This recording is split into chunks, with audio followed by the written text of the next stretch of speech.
मित्रांनो, तेजोवलय न्यूज मध्ये आपले स्वागत आहे. स्वर्गवासी वसंतरावजी नाईक यांचा जन्म 1 जुलै 1913 रोजी यवतमाळ जिल्ह्यातील पुसद तालुक्यातील गहुली येथे बंजारा शेतकरी कुटुंबात झाला.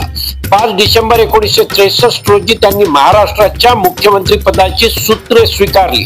त्यानंतर 1967 आणि 1972 मध्ये ते पुन्हा मुख्यमंत्री झाले. तब्बल 11 वर्षावरून अधिक काळ त्यांनी महाराष्ट्राचे नेतृत्व केले.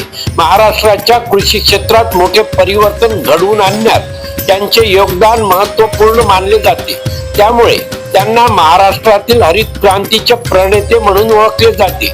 पंचायत राज व्यवस्था आणि रोजगार हमी योजनेच्या संकल्पनेला चालना देण्याचे श्रेयही त्यांच्या कार्याला दिले जाते.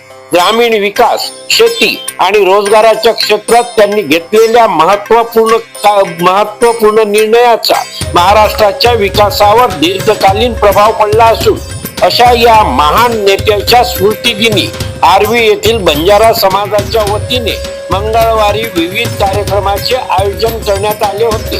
या कार्यक्रमाच्या अध्यक्षस्थानी माजी प्राचार्य प्रेमसिंग राठोड हे होते, तर शिवसेनेचे उपजिल्हा प्रमुख दशरथ जाधव हे प्रमुख अतिथी होते.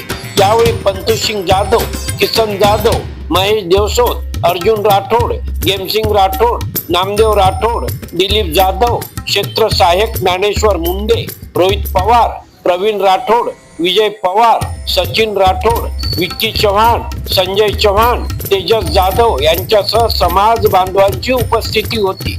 लाकूड बाजार येथील कार्यालयात स्वर्गवासी वसंतरावजी नाईक यांच्या प्रतिमेचे मान्यवरांच्या हस्ते पूजन व माल्यार्पण करण्यात आले.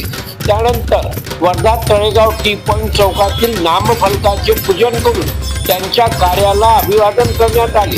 या अभिवादन कार्यक्रमात समाज बांधवांनी मोठ्या संख्येने उपस्थित राहून आपल्या लाडक्या नेत्याला आदरांजली वाहिली.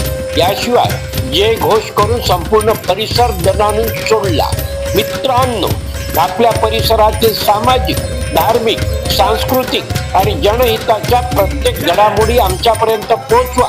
शासकीय कामातील दिरंगाई, भ्रष्टाचार किंवा जनतेच्या प्रश्नावर आम्ही निर्भीडपणे आवाज उठवितो. कुणाचीही गय केल्या जात नाही.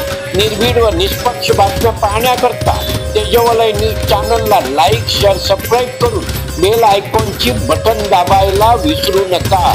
धन्यवाद. जय हिंद, जय महाराष्ट्र.